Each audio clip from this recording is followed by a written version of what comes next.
Okay guys, nandito na naman po tayo sa bagong property. So ito po yung mga gamit na ibababa ko ngayon dito. May dala na rin tayo ng TV.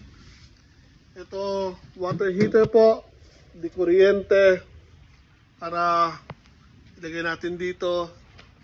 At magkaroon tayo ng mainit na tubig. So, dito tayo sa bodega. Ay yung traktora ko.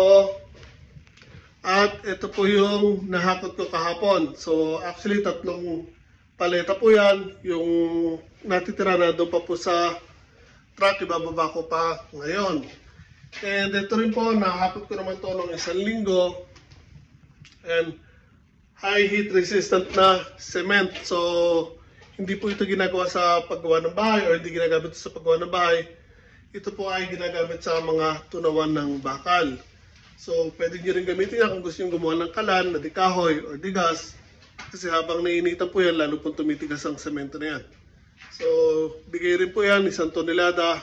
Sumobra po yun sa trabaho. So, yung sobra, kasi itapon nila, pinamigay na lang po at ibinigay sa akin ng 1 tonelada.